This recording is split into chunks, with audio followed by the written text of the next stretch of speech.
আজকে এমন একটা জায়গায় যাচ্ছি কি বলবো, এরকম আমার সঙ্গে আগে কোনোদিন হয়নি। এই প্রথম বৃষ্টিতে ভিজে ভিজেই যাচ্ছি অন্নপ্রাশন বাড়িতে।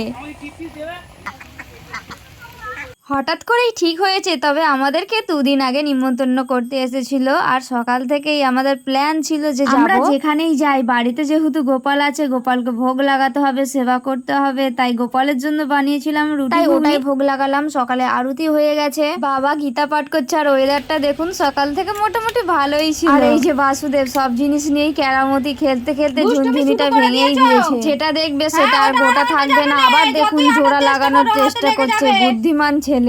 সকালে প্রসাদ পেতে বসে পড়েছি। আর দেখুন বাসুদেব মুড়ি খেতে পছন্দ করে, আর ও সেই জন্য একটা একটা করে মুড়ি নিয়ে খাচ্ছে। আর আপনারা বলেন আমি খুব খাই, এটা সেটা খুব খাই, দেখুন সেই জন্য আজকে শুধু মুড়ি খাচ্ছি। এটা আছে গুড়, তবে এটা আখের গুড়, তবে আমার মনে হচ্ছিল দানাদারের মতো লাগছিল, সঙ্গে একটু নারকেল আর 4টে পাঁপড় ভাজা দিয়েই আজকে মুড়ি খাবো, টিফিন সার্ভ। এই যে শুরু হয়ে গেছে বর্ষাকাল, মানে শুধু জামা কাপড় তোলা আর মেলা। আবার জামা কাপড় যদি কাঁচা হয় বেশি চিন্তার, মনটা যেন বাইরেই পড়ে থাকে, এই বৃষ্টি এলো এই বৃষ্টি এলো। তবে আমি এটা লক্ষ্য করে দেখেছি বর্ষাকালে যেন জামা কাপড় তাড়াতাড়ি শুকনো হয়ে যায়। কথাই আছে সংসারী মানুষের সব দিকে লক্ষ্য রাখতে হয়। হাই দেখুন বাবা একটা গোটা নিম গাছ ধরে তুলে নিয়ে চলে এসেছে, এটা বললেই হয়। আসলে বাবা গিয়েছিল একটু বাইরের দিকে, আর একটা গাছের ডাল কাটা হয়েছিল দেখেছে। আর নিম পাতা খেতে পছন্দ করে, তিতোটা তো হলে ভালো হয়, মাঝে মধ্যে তিতো খাওয়া ভালো, তাই নিম পাতা নিয়ে চলে এসেছে একসঙ্গে অনেক। এই দেখুন এই যে শুরু হলো বর্ষাকালে, বৃষ্টি হলে দেখতে ভালো লাগে। আর ঠান্ডা ঠান্ডা ওয়েদার থাকলে যেন ঘুম পেয়ে যায়, মনে হয় যেন ঘুমিয়ে পড়ি, ঠান্ডা থাকে। তবে আমি মাঝে মাঝে বসে জানলার ধারে বা বারান্দায় বসে বৃষ্টি দেখি, আমার খুব ভালো লাগে। আবার একটু বসে থাকলে যে ছিটকে জলগুলো পড়ে না বৃষ্টির, ওইগুলো জলগুলো যদি গায়ে পড়ে আরো তো ভালো লাগে। কেন ওটা মনে হয় জানি না। বাসুদেবের জন্য খাবার সিদ্ধ করে নিয়েছি, দেখুন মোচা, ডাল, কুমড়ো, বাড়িতে যে সবজিগুলো ছিল, যা সবজি পাই মোটামুটি বাসুদেবকে সেইগুলোই সিদ্ধ করে খাওয়াই, ডাল দিয়ে অন্ন দিয়ে। ছোটবেলায় বাসুদেবকে প্রতিদিন চান করাতাম, তবে যেদিনে জ্বর বা সর্দি হতো বা এরকম ঠান্ডার ওয়েদারে একদিন ছাড়া চান করাতাম। এখন একটু সর্দি করেছে সেই জন্য একদিন ছাড়াই চান করায়, আর আজকে গা মুছিয়ে দিচ্ছি। বাসুদেবকে খাইয়ে দাইয়ে আমিও রেডি হয়ে গেছি। আর আকাশের অবস্থা দেখুন, যেন মনে হচ্ছে অন্ধকার করে এসেছে। আমার তো ভয় লাগছে, যাওয়া হবে তো। প্রচুর বৃষ্টি হচ্ছে, থামার নাম নেই। যেহেতু রেডি হয়ে বেরিয়ে পড়েছি তাই আরো কষ্ট লাগছে, কি করব, যাওয়া হবে না যাওয়া হবে না কিচ্ছু ভেবে পাচ্ছি না। মনের মধ্যে এমন হচ্ছে, একবার ভাবছি যাব, একবার ভাবছি যাব না, বৃষ্টিতে ভিজে ভিজে দেরি হয়ে যাচ্ছে, কি করব। তাই ভাবলাম যে বৃষ্টির একটু আনন্দ উপভোগ করি, বৃষ্টির জল দিয়ে খেলা করতে সেই ছোটবেলার মতো। আর আমার সত্যিই খুব আনন্দ হচ্ছিল। দেখুন দ্বিধা দ্বন্দ্ব সব কিছু পেরিয়ে এখনো কিন্তু বৃষ্টি থামেনি, বেরিয়ে পড়েছে প্রভুজি, সেই জন্য ধুতি পড়েনি বৃষ্টির মধ্যে বলে। তাছাড়া হরিনাম ছিল না, শুধু প্রসাদের নিমন্ত্রণ ছিল। আর বাড়িতে এমনিতে প্যান্ট পরে, জামা গেঞ্জি পরে, সেই জন্য প্যান্ট পরেই বেরিয়ে পড়েছে, ধুতি পরতে হয়নি। বাবাও বেরিয়ে পড়েছে, আর আমি তো আছি যে কোনো অনুষ্ঠান বলুন বা যেখানেই বলুন, আমার তো ঘুরতে খুব ভালো লাগে, তাই যেখানেই বলে আমি আগে চলে যাই। তো কে কে ঘুরতে ভালোবাসেন, আসলে স্কুল কলেজ অনেক ঘুরেছি বা গেছি, তো সেই জন্য সেই স্মৃতিগুলো বা সেই যে যাওয়ার আনন্দ, ঘোরার আনন্দ, সেটা ভুলতে পারি না। তাই মনে হয় একটু ঘুরে আসি, বেশ ভালো লাগবে। আর আমিও মাঝে মাঝে কলেজ বা স্কুল থেকে ঘুরতে যেতাম, পড়তে গেলেও ঘুরতে যেতাম, এক আলাদা দিন। সেই দিনের কথা মনে পড়লেই যেন একটা কেমন হয়। যাই আমাদের বাড়ির রাস্তাটা তো দেখলেন, সবাই এসে নাম করে, সবাই সত্যি এসে যা বলে কি বলবো, আমাদের তো হাতে কিছুই নেই, অনেকটা ভিতরে। আর রাস্তার পজিশন খুবই খারাপ, বর্ষাকালে তো আরো ভিতরে ঢোকাই যাবে না, জল উঠে যায়। এটাই মেন রাস্তা, বৃষ্টির জন্য বাচ্চাগুলো বাড়ি ফিরতে পারছিল না, বৃষ্টি একটু থামতে বেরিয়ে পড়েছে। এবারে কথাটা শুনে হাসি লাগবে, আমরা কিভাবে গেছি জানেন, বৃষ্টির মধ্যে ভিজে ভিজে গেছি। তবে ছাতা ছিল, বাবার কাছে একটা ছাতা ছিল, আমাদের মাথায় একটা ছাতা ছিল।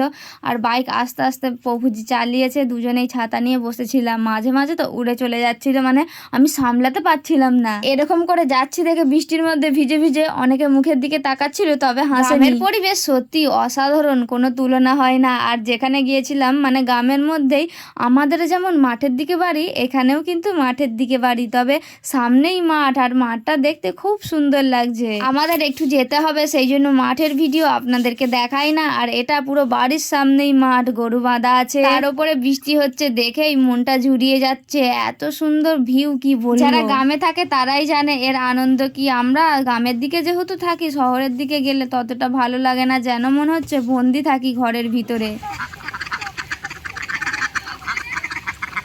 কি যে হাঁস দেখছেন, আমার তো দেখে মনে হচ্ছিল অনেক দিন পর দেখছি, সেই জন্য ক্যামেরায় বন্দি করলাম। আপনারা কতদিন আগে দেখেছেন অবশ্যই জানাবেন। আমার তো অনেক দিন পর দেখা হচ্ছে, গ্রামে থাকলেও তবু আমাদের এখানটায় চাষ হয় না, সেই জন্য দেখা হয়নি। আর গল্প করতে করতে দেখুন চলে এসেছি মাতাজিদের বাড়িতে। এটাই হলো সেই মাতাজির বাড়ি। মাতাজির বাড়ি কেন বললাম জানেন, এটা হলো বাবার বাড়ি, শ্বশুর বাড়ি। 10 মিনিটের রাস্তা, পৌঁছেছি আধ ঘন্টায়। আর আমরা গিয়ে দেখি সকলে প্রসাদ পাচ্ছে, গিয়ে দেখি 3টে বেজে গেছে। অনুষ্ঠানটা যে খুব বড় করে হয়েছিল তা নয়, ছোট করেই হয়েছিল। বাসুদেবের অন্নপ্রাশন এরকম ছোট করেই বাড়িতে আমরা করেছিলাম। আমরা যেহেতু অনেক দেরিতে গেছি, ওই 3টের সময় বাচ্চাটার মুখে প্রসাদ দেওয়া হয়ে গেছিল। আর হ্যাঁ, আগেই কিন্তু পুরীর জগন্নাথ দেবের মহাপ্রসাদ মুখে দেয়া হয়েছিল। এখন একটু ছোট করে অনুষ্ঠান করা হয়েছে, ভক্ত সেবা, বৈষ্ণব সেবা দেয়া হয়েছে। তবে প্রসাদের আয়োজন বেশ ভালোই ছিল। আমি যেখানেই যাই প্রসাদের ভিডিওটা আগে করি। বড় বড় জায়গাতে প্রসাদ, অনেক অনেক প্রসাদ আছে, সেই ভিডিওগুলোই করি। আর দেখুন এই থালাটাতে করেই ভগবানকে ভোগ লাগানো হয়েছিল।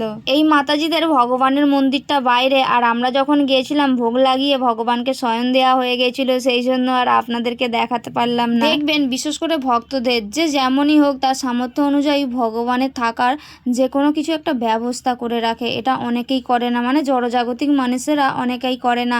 ঘর বাড়ি সুন্দর করে করে, কিন্তু ভগবানের থাকার জায়গাটা করে না, মানে মন্দির তৈরি করে না। এই বাচ্চাটারই আজকে অন্নপ্রাশন ছিল, আর নামটা কত সুন্দর, শুনবেন, গৌরাঙ্গ। ওর মুখে বাবা এখন পরমান্ন প্রসাদ দিচ্ছে। তবে প্রথমে কাঁদছিল, তারপরে ওর মায়ের কোলে যেতে ঠিক ছিল। ওর মায়ের কোলে যেতেই খুশি, তারপর আনন্দের সঙ্গে মহাপ্রসাদ গ্রহণ করছিল। আসলে মহাপ্রসাদ তো। আর জানেন তো, ভক্ত বাড়িতে যেসব বাচ্চারা জন্ম নেয় তারা আগে থেকেই ভক্ত ছিল, সেটা দেখলেই বোঝা যায়। আর বাসুদেবকে দেখলে আমার ওটা মনে হয়। শেষে আমরাও প্রসাদ পেয়ে নিলাম। প্রসাদে হয়েছিল অন্ন, ডাল, 5 রকম ভাজা, পোস্ত আলু ভাজা, একটা শাকের চচ্চড়ি, পটল আলু সবজি, পনিরের সবজি, চাটনি, পাঁপড়, পরমান্ন, মিষ্টি। ভগবানকে দিয়ে কোনো কিছু গ্রহণ করলে দেখবেন তার স্বাদ যেন দ্বিগুণ হয়ে যায়। তবে আমি আগে নিরামিষ খেতাম, তখন অতটা মনে হতো না। শেষে বৃষ্টি মাথায় নিয়ে, মানে ওই টিপ টিপ করে পড়ছে, বেরিয়ে এলাম। আর এরা আমার ভিডিও দেখে বাচ্চাগুলো, সেই জন্য বলছে আমরা তোমার ভিডিও দেখি, খুব ভালো লাগে। মাঠ পেরিয়ে চলে এলাম রাস্তায়, আর গাড়ি আমাদের একদম রেডি। বাবা তো খুব তাড়াহুড়ো করছিল। আসলে বাসুদেব একা ছিল মায়ের কাছে, সেই জন্য বাবা মনে করছিল ও কান্না করবে, কি করবে না করবে, সেই জন্য খুব তাড়া দিচ্ছিল। কিন্তু আমরা তো ভিডিও করতেই ব্যস্ত। একটা জিনিস খুব ভালো লাগলো, আসার সময় আর ছাতা টাঙাতে হলো না, মানে খুব আস্তে আস্তে বৃষ্টি পড়ছিল, সেই জন্য আর ছাতা খাটাইনি। ওই যেরকম ভাবে গিয়েছিলাম কষ্ট করে, সেরকম করে আর ফিরতে হয়। ক্যামেরাটাও ধরতে পেরেছি, একটু শ্যুট করতে পেরেছি। আর এটা হলো আমাদের বাড়ি থেকে রাস্তা, বাড়ির যাওয়ার রাস্তা। আসার সময় একটা জিনিস দেখে খুব খারাপ লাগলো, মাঠে গোমাতাগুলো দাঁড়িয়ে আছে ভিজছে। আমরা তো বাড়িতে আসতেই বাসুদেব খুব খুশি হয়ে গেছে, গেটের সামনে বেরিয়ে পড়ে দেখছে আর হাসতে শুরু করে দিয়েছে। সবশেষে বলি, ভিজে ভিজে অন্নপ্রাশনে গিয়ে আবার বাড়ি এলাম, এটাই অনেক আনন্দের। যাই হোক, এই ভ্লগ ভিডিওটা আপনাদের কেমন লাগলো অবশ্যই জানাবেন। আর এরকম ধরনের বিভিন্ন ভ্লগ দেখার জন্য বা কি ধরনের ভ্লগ দেখতে চান অবশ্যই কিন্তু কমেন্ট করবেন, তাহলে ওরকম ধরনের আমি ভ্লগ আনার চেষ্টা করব। লাইক কমেন্ট শেয়ার করে দেবেন। হরি বল।